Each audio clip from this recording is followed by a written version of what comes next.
Welcome to Better Than We Found It, the podcast for leaders driven to leave a positive mark through their leadership. I hope that I will have created some ways in which the circumstances of your birth don't predict the opportunities you have in your life. I'm Josh Huggins, your host and the founder of GS2 Partnership, a search firm committed to connecting visionaries dedicated to environmental and social betterment. I have 2 young sons. I want to be able to tell them I did use the resources and expertise of a company to try to create more awareness about climate change. In each episode, we delve into the minds of executive and future leaders. We discuss how sustainability guides responsible leadership, sparks change, and drives value. The way of thinking I try and advocate is for us all to think about us having a collective problem to fix, which is climate, and that we need to rebuild our global economy. We are GS2, and we are on a critical journey to connect to those who believe in leaving the world better than we found it.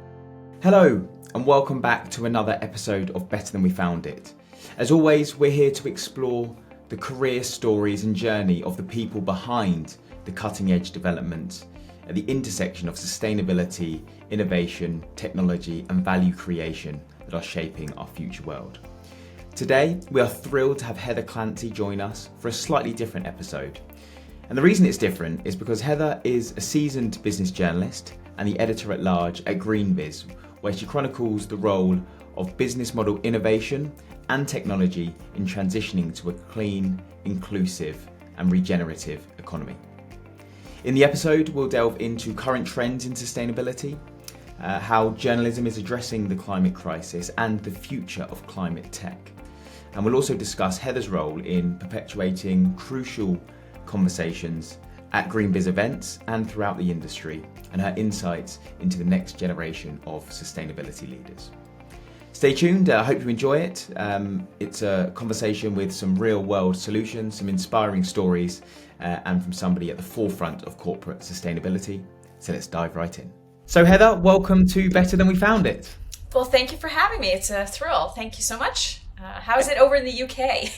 Yes, well, the weather has been up and down as it always is. It feels like we've already had summer, and then we're back into a bit of a wet time. But I'm sure it will come back at some point. But yeah, lots of busy things happening, getting ready for Climate Action Week and a number of other things that are happening at the moment in June. It's a busy time for sustainability in June. So yes, all very good. How about you? Pretty much the same. Getting to the end of 2 conferences within four weeks of each other. So it's a little nuts. Sure. And whereabouts are you dialing in from today? So I'm in New Jersey. My company is based in Oakland, California. Wonderful. So I've done a mini introduction before you joined, but I'm sure I haven't done it anywhere near as much justice as I should. So would you mind giving an overview to the listeners of who you are, your organisation, and your current role? Yeah. So I am an editor-at-large with a company called GreenBiz Group. It's actually in the middle of a name change. So this is one of those, should I say the new name or the old name? And I think I'm going to say both, but because it's actually part of the story. So GreenBiz as an organization has been around about 20 years. I've been writing for this organization since 2012. So I've been writing about corporate sustainability and green technology for quite a while. I came to it from a career as a information technology journalist. So I used to cover trade computers, personal computers, like when Compaq Computer was out there. So I've been around. And so GreenBiz Group is an organization that has several different business lines.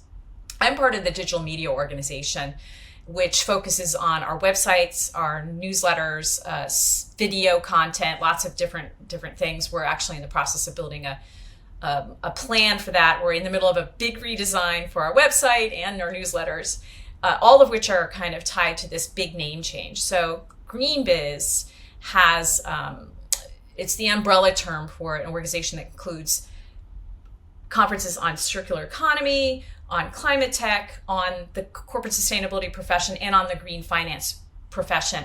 And over time, our name has become kind of it's like our holy grail. It's our biggest asset, but it's also a little bit of a challenge because our biggest event is kind of tied to that name. So we're actually in the process of changing to Trellis Group. The idea being that the people that we serve with our information are the sort of framework for making many corporate climate action plans work and for really addressing climate change. So GreenBiz, soon to become Trellis, could be Trellis by the time this airs, kind of in the middle of a soft launch right now with our closest friends, but it's an important part of our evolution, and just really kind of reflects the importance of this community in addressing the climate crisis, the corporations and the professionals throughout the business world who really have a role to play.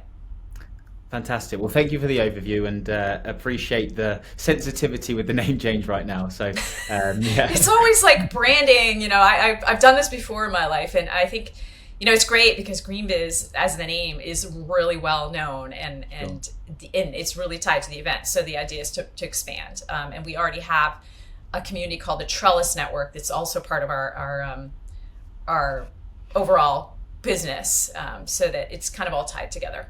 Makes sense. Well, this is a first for Better Than We Found It. And I think when I first reached out to you, maybe you exclaimed this remark as well of interviewing a journalist or an individual with a journalist background on a on the podcast, which typically, I suppose, the spaces are reserved for leaders within corporations delivering sustainability.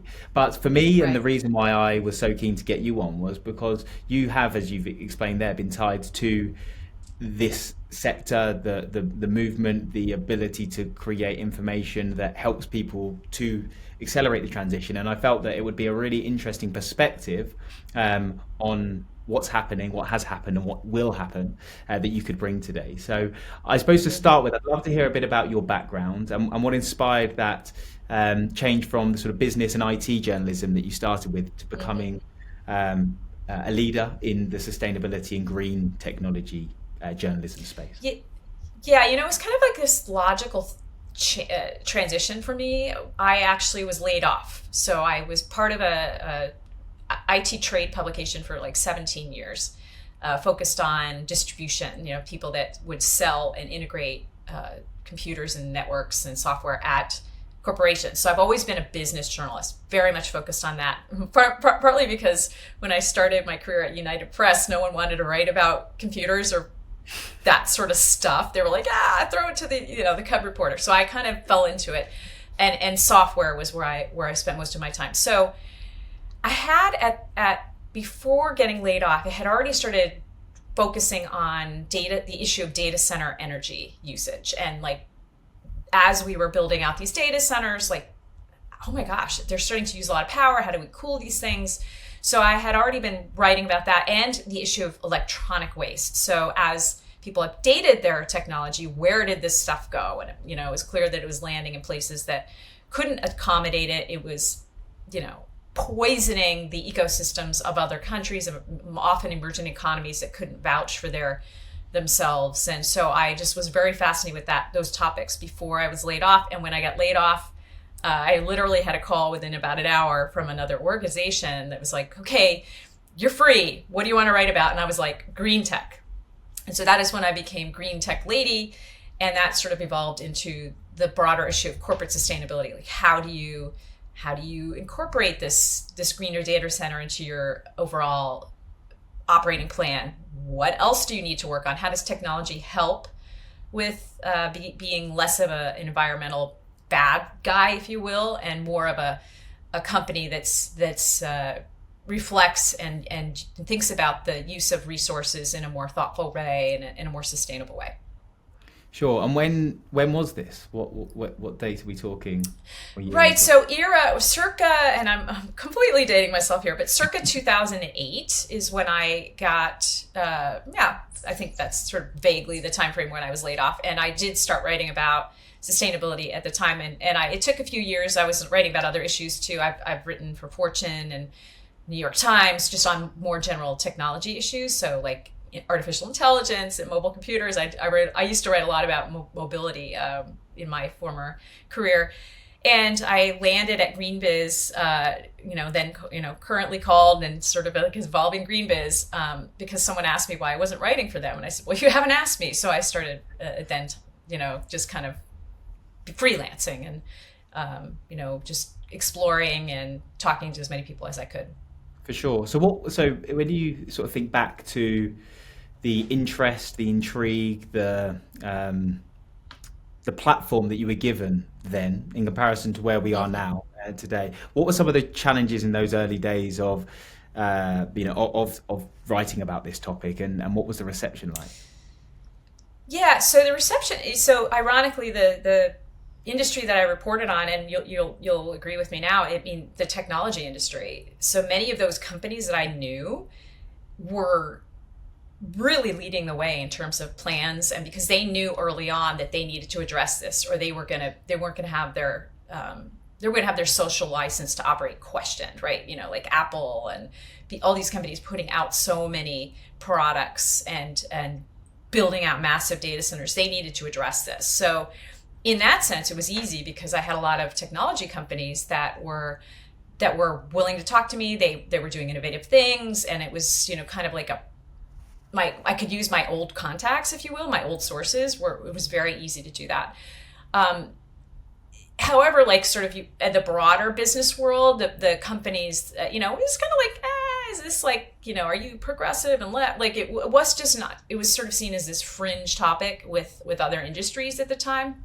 So it was harder to write about other companies. And then also, to be quite honest, and this remains true today, many of the companies that were early on were in the food industry. And so partly because, food is the thing we need, right? And humans. And they have such a hard story. If you think, I'm thinking about 10 years ago when McDonald's was pioneering, so it's sustainable beef initiative, and like, what does that mean? And so there's always been skepticism. So what I would say is true from then and now is this sort of like activist pushback on a lot of the things that the companies are doing. Like I would write a story about Walmart and their supply chain initiatives, and then we publish, and I'd get like all of these nasty comments about, but they're so horrible on human rights. And I was like, you know what? Yeah, they kind of are. And like, there's no perfect company, and that's been the challenge. That was the challenge then. It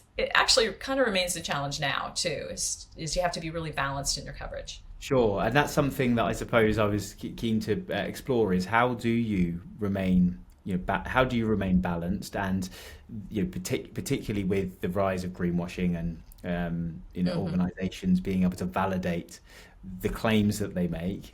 Obviously, as a journalist, what duty of care do you have to be part of that validation process of the stuff you publish, and how does that get governed? Yeah, so I think that, first of all, I get really excited about new technology. I will just full disclosure, I'm like one of these people that geek out over, hey, that's really cool. And I am very, P.S. I also look for positive.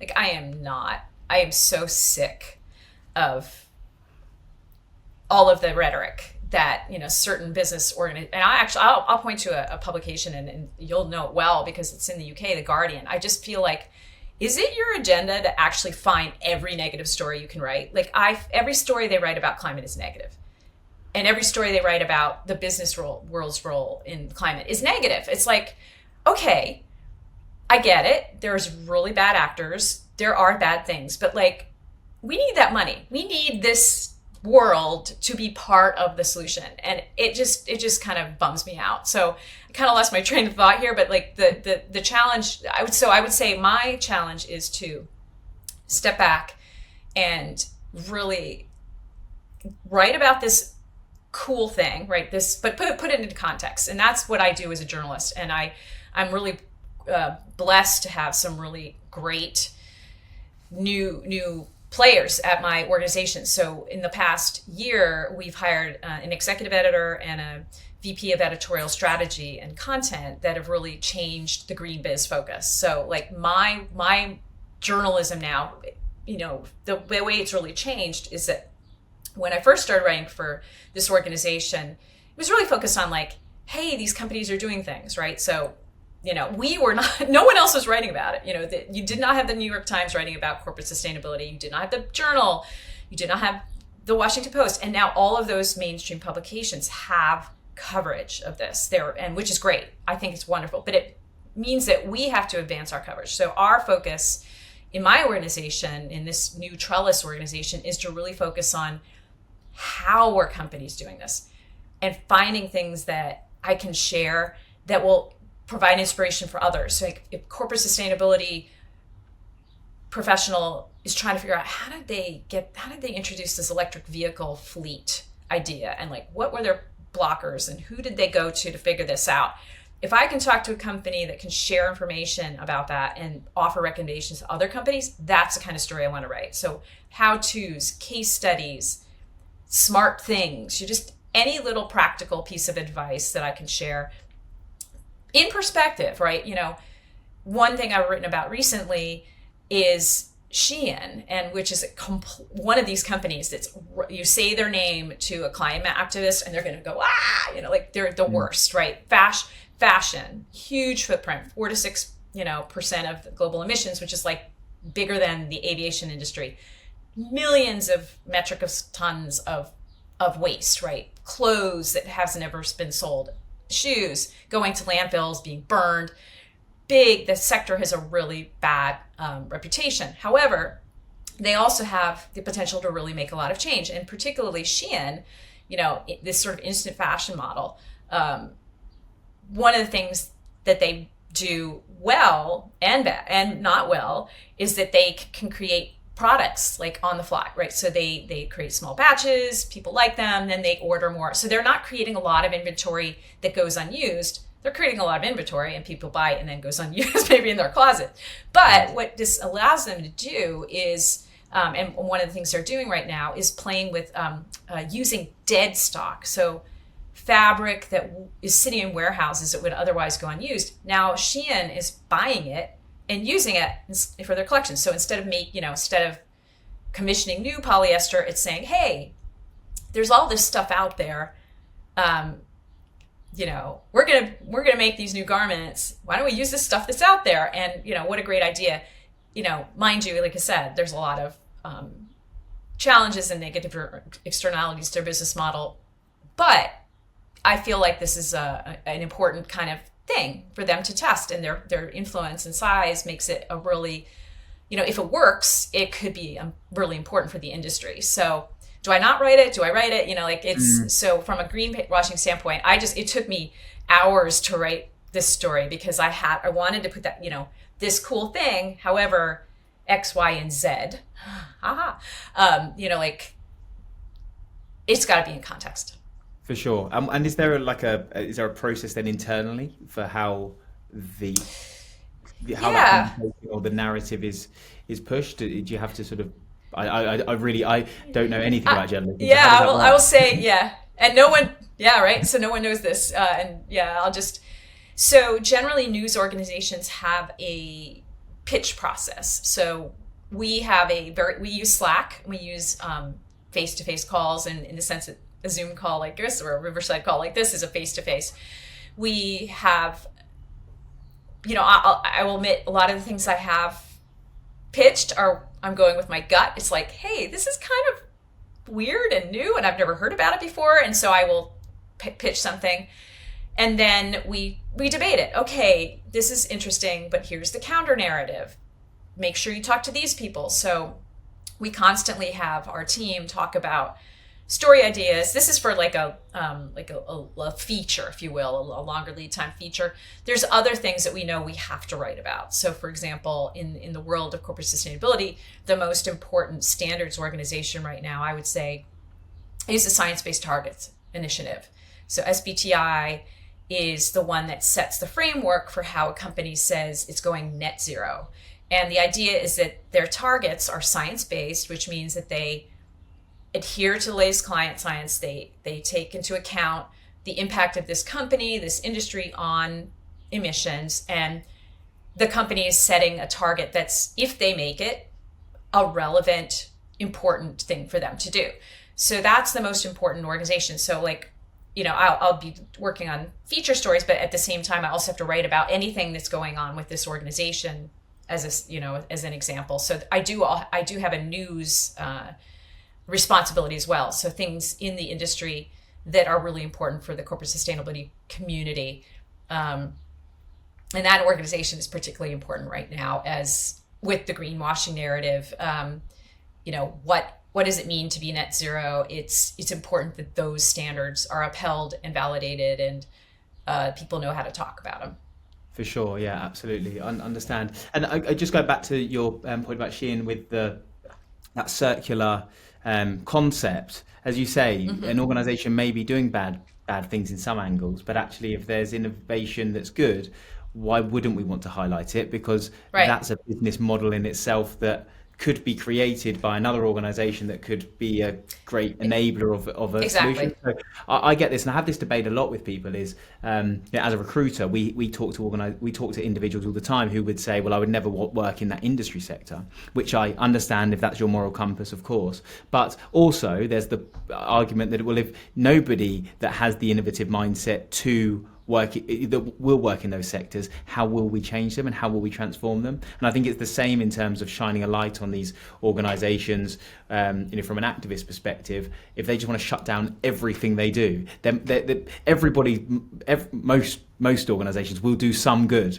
So can we really understand what that is and collaborate to try to enhance that and stop the bad so much? And I think that's quite an interesting moral compass type debate that can be happening, that I'm sure you play a part in. A lot. Yeah. And I guess from my perspective, is the good important enough? Is it potentially impactful enough? So that's always a question I ask, if they scale this, how much could it matter? And also, by the way, is this just a pilot, or is this a meaningful effort? Like, is this an actual effort that they're incorporating? And in the sense of, and in the case of Shein, this is not a pilot. This is something they've spent like a last year and a half integrating a whole new system into their own platform in order to pull this off. And that's like, when you're making a systems level investment like that, that's pretty impressive. Sure. How do you perceive the role that media plays in driving and, I suppose, documenting the shift towards more sustainable business practices, and what more do you think could be done from your sector? Yeah. So I think it's important. I think it's an extremely important role. I think that it would behoove every business journalist to understand the sustainability impact of their industry, of the company, of the biggest companies in their industry, what questions they should be asking on earnings calls, as an example. One of the things that I feel like would really make a difference is if there were more questions on the quarterly basis. So as an example, I was really quite intrigued when Walmart earlier this year, actually their CEO on an earnings call was talking about the fact that they had made this goal in their sustainability program. It had to do with their Project Gigaton effort, which really focuses on their supply chain. And he tied it to their financial results. And that to me was like huge, because until you hear executives that don't have sustainability in your title talking about these concepts as part of just overall day-to-day business practices, you're not going to have the credibility. And so I think as a media organization, any media organization really needs to understand, any business journalist, I think, if they're not thinking about sustainability for the companies they cover, I think that's a huge hole. And I think their editors should, get a little smack for that. I mean, it's just not, you can't overlook it. I mean, just a basic example. If you're in an industry that relies heavily on water and the company doesn't have a major water sustainability effort going on, that's a financial risk. That is a physical financial risk to the company. And to ignore that quote nature-based risk it's irresponsible.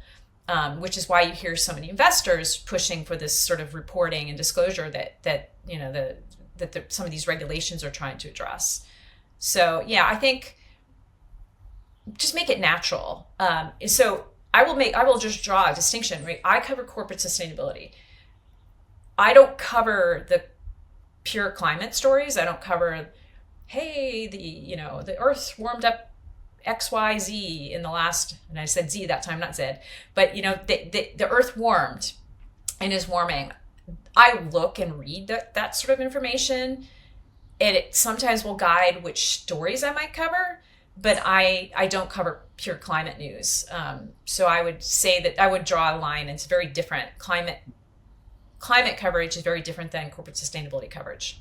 For sure, I understand. But corporate sustainability coverage, I suppose, drives the resulting climate coverage that then comes. So you're shining a light on something that would then have an impact on what is going to therefore be affected.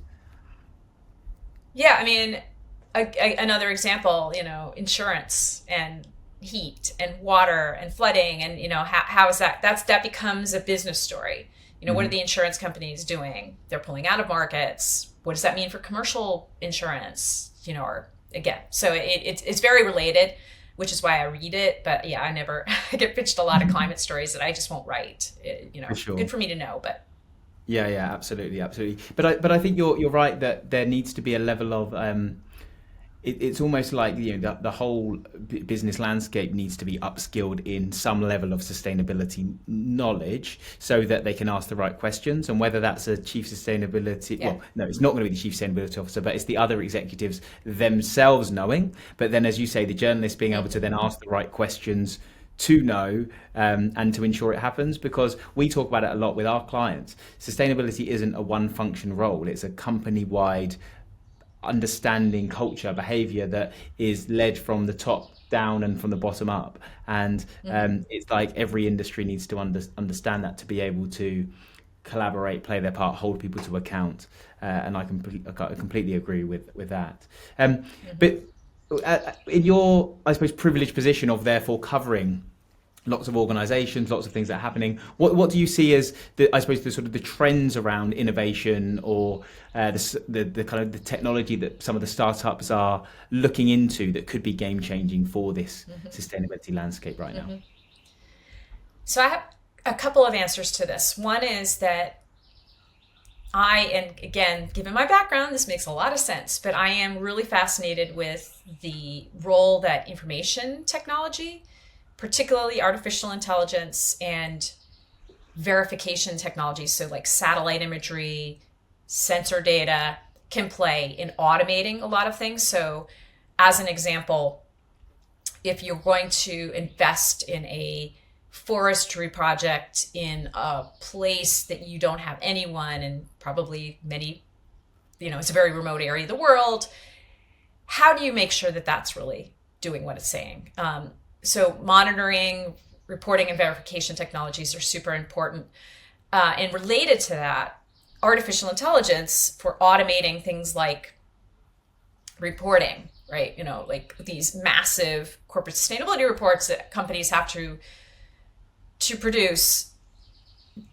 They're bane of the existence of sustainability teams, because like they literally have to spend like half of their year focusing on this sort of thing.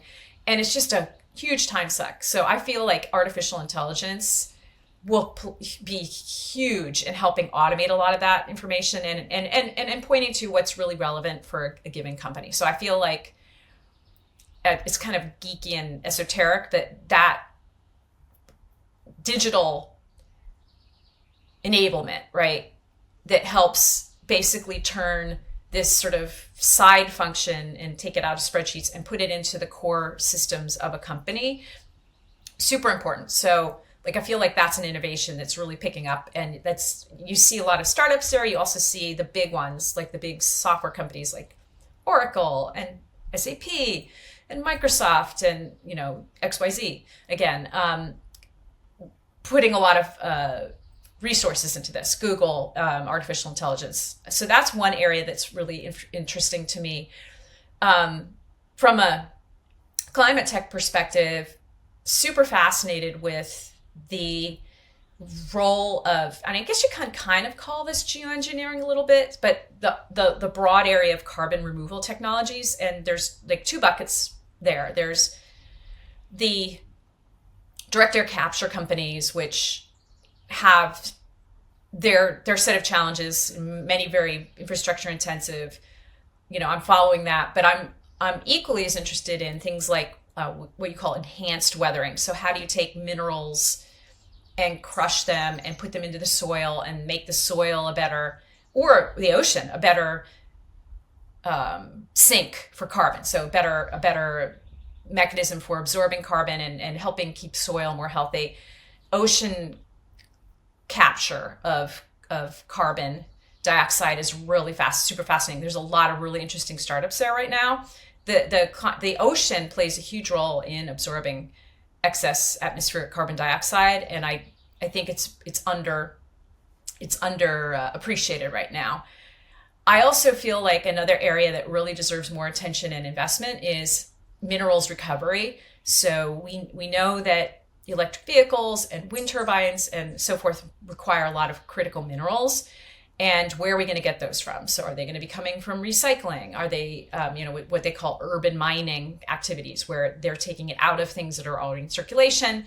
So you see big companies making investments in, including companies like Google. They're really focused on that. Like, how does Google make sure that the stuff it needs for its data centers is there in the future? So another area ripe for innovation and investment. And then the third thing I'll say, the last thing I'll say, is that I feel like there's business model innovations, and this might be, I know you were going to ask me about what I feel we're, inspired about and like feel was most impactful. I feel like one of the biggest ways that the corporate sustainability world and the corporate world in general has helped advance the cause is by the way it procures. So in the case of, as an example, renewable energy, one of the big breakthroughs was the emergence, if you will, of virtual power purchase agreements, of ways that a company could signal that it was buying, quote, buying, end quote, renewable energy by going out and helping say that they were going to take the credits from wind farms. So they were going to invest in this project, and as a result of their investment, the project was going to get built, and then as the project started producing energy, they were going to get the credits. So the certificates related to that. So it was a direct line from this company wants to reduce its energy load, it's going to invest in solar and wind, and here's the contract mechanism for doing that. Right now, in the world of carbon removal, you see a similar thing happening.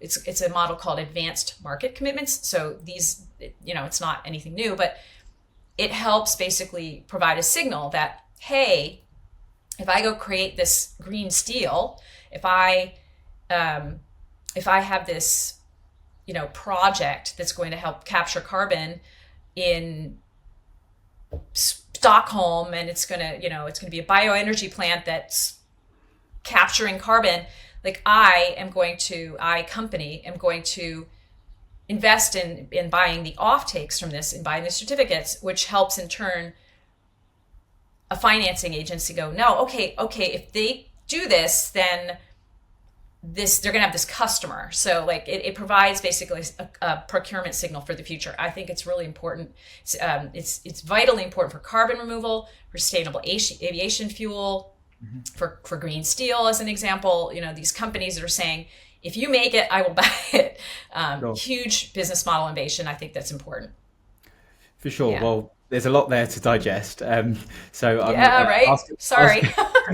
I'm going to ask a follow-up few questions, if I may. So the first one you mentioned there was around this software and data, and I think at the end you were mentioning some of the large tech companies that are really doubling down on this. We've certainly seen the consolidation of some of these innovative smaller players in more recent years be acquired by some of the larger firms. How do you think that therefore that landscape will evolve? Does it still allow the innovation if these small players get snapped up quickly by the large organizations, perhaps for their own benefit? How do you see that playing out? Yeah, I mean, I think it's just the way that any other startup ecosystem works, which is company has great idea, entrepreneur/founder knows they have great idea, they make a company expecting either A, to make an initial public offering and get huge and do their thing, or B, get bought. I mean, like, that's why they create a company. So I don't think I personally don't think it's gonna affect it. I think it's inspired a lot of people to start these businesses. I know there's a ton of them in your country, in the Greenfin area. I know that's particularly, like active area. I think there's going to be a lot of, we will hit a place where there probably won't be as many new ones started, but the big companies have nowhere near the scale at this point in these technologies to be keeping innovation out of the world, out of that ecosystem. I think, that doesn't really worry me. Doesn't really worry me. On the second point, you were talking about these, I suppose, carbon removal technologies and how they're evolving and using more natural assets to it. When you think about that, what would you see as some of the implications for businesses, both positive and negative, but also, I suppose, governments and countries? Yeah. Ooh, okay. So I would say that the implications are the following. One is that when companies and when individuals think about carbon offsets right now, and like you say carbon credit to someone, they're going to think, oh, yeah, I planted a tree. So, and that's true. That is very true. So many of the projects that are, quote, avoidance, like you're going to invest to make sure that this forest doesn't get chopped down, that this reforestation effort is happening. Many credits are tied to that. In the future, you're going to see more credits from these removal mechanisms, right? So, we need to mitigate what we're creating, the emissions that we're creating. We also need to remove the excess. So the way that this is shifting is that the credits are going to apply increasingly to these removals. So we do need mechanisms to, like, what's legit. How would these be validated? We absolutely need principles and standards and so forth. And you saw the federal government in the US come out and say, here's what we're looking for in these things. Like, yes, it's okay if a corporation uses these to make a claim, but here's what we need. It needs to be this kind of high integrity project. It needs to be permanent. It needs these things. So from the standpoint of governments, I think we need more signals that, the voluntary carbon markets right now that the companies in the US really rely on for making some claims are just that. They're voluntary, right? So there's no impetus to do this. And so there needs to be more, I think, mechanisms, or at least more, common understanding of what flies. Mm-hmm. So. Sure. And I hear that a lot in the conversations I have, from, I suppose, the negative perspective of what that is and the unregulated view of it, but also with that comes opportunity, and there are some great things happening, a bit like back to what we were discussing earlier, and how do we harness the upside and mitigate the downside, I suppose, is what I see personally with this. Thank you for sharing those. Really exciting. We could have a podcast episode on its own talking about those, but there's some more things I want to cover. So the interesting part, I think, for what you cover is the corporate sustainability piece, and you mentioned the earlier example around the Walmart CEO and tying some of the targets to the financial performance. But how do you see the wave of the next generation of leaders coming through being more attuned to sustainability, it being part of something that they've grown within an organization, and therefore, because of that, maybe how the corporate cultures are transforming now and in the future? What's your viewpoint on that? Yeah, so one thing that GreenBiz/Trellis has been doing for the last, I would say 6-7 years, probably longer than that. I'm probably not giving us enough credit, is focusing on the views of emerging leaders. So we have a couple of different programs that we do. One is related to our events. Every event that we have, so we have 4 main events each year: Circularity, Greenfin, GreenBiz, and Verge. Every single one of those events, we have a cohort of individuals that get to go who are basically on scholarship. So we'll pay for like 14, the number varies depending on the conference, young leaders they could be academics, they could be early in their careers, to go to the conferences and, to kind of mingle and push back on sort of the narratives that you hear. So they're extremely outspoken. They make great contributions. So they're at our events. We also have a project called 30 Under 30, where we highlight individuals that are, again, early career. Maybe they're a little bit later in their careers than the emerging leaders, but they've done some remarkable things, and it's fun to watch the career pathing. One of the folks we had on an early list is now in the Biden administration. Another went from Starbucks to Microsoft, where he's in charge of or working on one of their major the climate innovation fund at Microsoft. So it's fun to watch the paths. And what they say to us, I would consider myself a veteran. I'm of a certain age.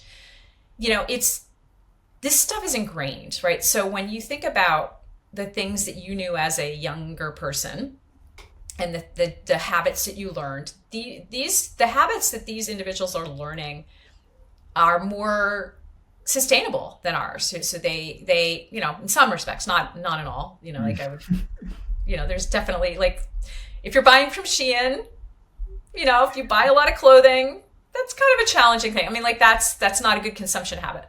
But, generally they're kind of wired to think about this more. They're going to be, there's many of the individuals coming up that we see they have some kind of sustainability aspect to their programs. So now many universities have sustainability as part of their business, their MBA programs and their business management programs. It's kind of embedded into this, and you see that happening more. So if young people that are early in their business careers are thinking about this from the get-go, that's important. And will, as 10 years from now, as they become in more leadership roles, you'll see them thinking differently. So I feel the thrifting, this sort of habits that folks are learning and embracing today are going to come into the business world. So what you do in your personal life does bleed over, and they're also not afraid to speak up. So if they don't like something, they say something, and they vote with their job. They'll go to a different company if they don't like what a company is doing. I know the pendulum's kind of back and forth on that, but I think you just have different expectations in the workforce, and I think that's important. For sure, yeah, absolutely. I mean, certainly what we see is that people feel a lot more empowered to make these decisions and to have these conversations.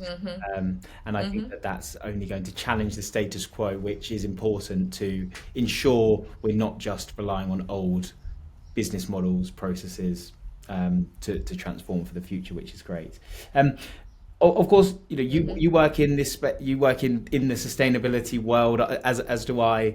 Everybody that I talk to who wants to ensure that their work is impactful and beneficial. How do you sort of measure the impact of the work that you're doing, or how do you feel that you're making that impact and making a difference? I feel like if I pick a trend and it suddenly kind of goes viral in the mainstream press, I feel really validated, because it's something that I've helped either influence, or it was just the right thing to write about, and I had good sense about what I should focus on. Whenever I have a company or an executive or a person just say to me, "Oh my gosh, I read that story and we changed something because of that," I think, wow, that's great. That's the kind of impact I want to have. And I know that, and it's a little weird sometimes, and I know my face is on the website and whatever, but when someone walks up to me at a conference and says, "I just, oh my gosh, thank you so much for writing that story," it's wow. I mean, I get chills. It's just pretty cool. And and these are people I don't know. These aren't my best friends, it's but when people seek me out and say, "Hey, that really mattered," also from a pure technical and logistical standpoint, we are starting to monitor our traffic very closely. What are people reading? I know, as an example, that the science-based targets thing that I mentioned earlier, I know that's something I need to keep writing about, because when I do tons of people read it. And so people are, yes. My readership is very interested. I can immediately see when I write about a topic, I'm just trying to think of a couple of stories. I did one last year, I believe, on the Starbucks reusable cup experiments and what they were prioritizing. And it's gotten it had a ton of views at the time, and it continues to drive a ton of views. And I think it's just because it's just it matters to both like a business person, like how did they do this and what could I learn? Sure. But also people are just generally, hey, why are they doing this? Should I bring my own cup? What should I be doing? So I feel like when I can kind of hit the intersection of a business person really being interested in the story and a non-business person, just a general person, that feels good. For sure, absolutely. And I think that's a good indication of the type of things that we talk about in corporate sustainability, is if it's somebody who can be not business and non-business, but sustainability and business. If we can talk about things that of course are material from an organization's perspective, from a sustainability perspective, but also can have financial impact or value creation, then you get that momentum you get the momentum of everybody on the same journey. And I suppose it's probably similar in journalism. Mm-hmm. That thing that transcends both areas, that means that everybody's interested in it. Interesting comparison. Yeah. What do you see as the future goals in sustainability journalism, and I suppose how it can continue to keep pace with the evolution of the transition? Because of course it is a real threat, and it is something that needs addressing, and you do play a big part in it. So what are the kind of goals and projects to keep on that journey? Yeah, so I'm only one person, and so I feel like one of the things that my organization needs to get their arms around is how we could use artificial intelligence to help make the quality of the information that we provide more useful. Mm-hmm. So as an example, are there ways that we could create primers or summarize things or provide how-tos based on the conversations we have, that it's less, straightforward journalism than synthesis of information. So is there a way that my team, the digital media team at my company, can use artificial intelligence to assist with that? So, not just to give a lot more information, but to synthesize information in a way that's helpful for the readership. So I feel like that's a place. And then, just to find the good stories, to find the relevant, practical, positive narratives that can help a person do their job better. So that's sort of the place I see things going. For sure, absolutely. Well, thank you for explaining that. So I've got a couple of quick fire questions, if you don't mind, that I'd love to hear your rapid response to. What key piece of advice would you give to young or aspiring journalists who are keen to enter the field of sustainability or kind of climate journalism? Yeah, so I don't know much about climate journalism. I know it's a crowded space. I think be able to apply your stories to real people and practical advice. So and also don't be all doomy gloomy. People are sick of reading stories about like how the world is ending. They want to read positive. So I would say find the positive, find the practical, and make it digestible. Great. And if you could implement one worldwide policy which could address an element of climate change, what would it be? I would put a price on carbon dioxide, so on emissions. So there are jurisdictions that are doing this. There are, places where there is a quote price on carbon or end quote a tax on carbon. But until businesses are actually financially accountable for their impact, many of them aren't going to do anything. So pass a pass a carbon price. For sure. And when you look at the business landscape and the individuals who are performing well and doing the things to create that organizational change, what skill do you think is essential for anyone that's working in corporate sustainability today? Mm-hmm. Flexibility. So flexibility, the ability, the being able to not assume that your first idea is the best one, to figure out how to work within the system to make the change. You can't just try to completely overhaul the system. You need to figure out I know that people there, we could have a whole conversation about systems change, but don't sacrifice progress because it's not perfect. Get in there and get started. And, we do need systems change, but we also need incremental progress. And so getting things done, getting wins, showing that we can do this is super important. For sure. You've already mentioned a few, so it might be one of those, but what sustainability solution do you think doesn't get enough attention currently, but has significant potential?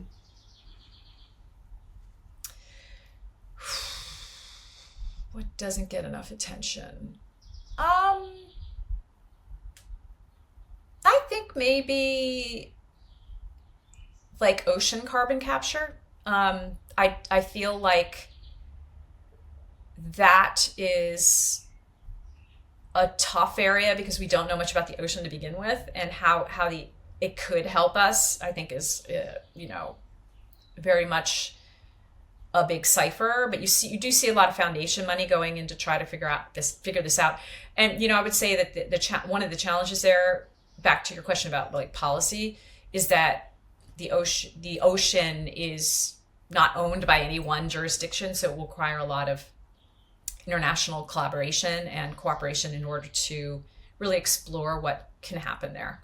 Absolutely, for sure. Yes, I agree, and it's something that I personally don't know much about, but certainly this conversation stimulated me going off probably down a rabbit warren of exploring a bit more about it. So certainly, many rabbit holes. Yeah, for sure. As you know, Heather, the podcast is called Better Than We Found It, and it's because I'm inspired to hear what gives people their purpose, but also how they want to leave the world better than they found it. So for you, when you sort of consider your career and when you could look back at it with pride, what would have happened for you to have known that you've left the world better than you found it? Mm-hmm. So I will just say one thing is that I switched to covering corporate sustainability and green tech because I felt like that was the best, most impactful way I could spend my journalism skills and the rest of my career. So I started when I switched my jobs, more than a decade ago. And how I would feel like I had most impact is I mentioned how I love when people walk up to me and just say, you touched me, you made me think differently or whatever. I would say that just the body of work, and if I could, as an example, really help the carbon removal movement scale, and the fact that I'm reporting on these business model innovations aside, in addition to the actual technology innovations, I think is super important. And I just, my impact is in showing that corporations are part of the solution and that they're not the bad actors all the time. Just let's get over ourselves. Companies can help us get this right, and we need to give them a chance to do that. Wise words, certainly. So look, thank you so much for your time today. I'm sure the audience will, be keen, if they haven't already read any of your stories, to go and find out some more. So we'll certainly get a link from you that we can put in the show notes around that. But if people did want to reach out to you directly or the organisation, what's the best way for them to do that? And would you be happy to engage? Yeah, sure. I'm on LinkedIn, so I'm easy to find there. I don't usually take pitches there. I will say I'll probably almost always default you to my email. I'm going to give you my current email, Heather@GreenBiz. It will be changing, but that will work. It'll alias over as we become known as Trellis. And yeah, I would just say that the one thing to know is, again, I like the practical and the, so if you're pitching me on a new technology, show me someone that's using it. Show me someone. I want to do a case study. I need to know how it's being deployed. Sure, understood. Well, thank you so much. We'll make sure that there's a link to that so that people can get in contact, and really appreciate the work you're doing, highlighting the great things that organisations are doing to make an impact. It plays a huge part in the industry. So thank you for that, and really appreciate your time today.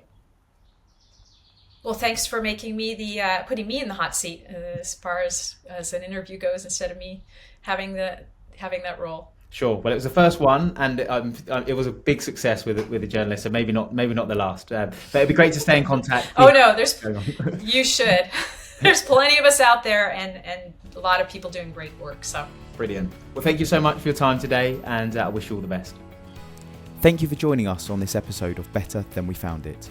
I hope you have found value from this to support your own purpose-led journey.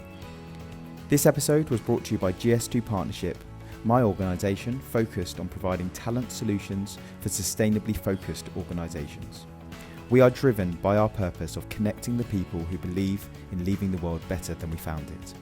If you are looking for a partner to support you with your hiring plans, or you are looking for your own career next steps, please reach out to us or personally drop me a message on LinkedIn. It's great to hear from listeners to the podcast, and I'd welcome the opportunity to talk to you. Thank you very much, and stay tuned for our next episode.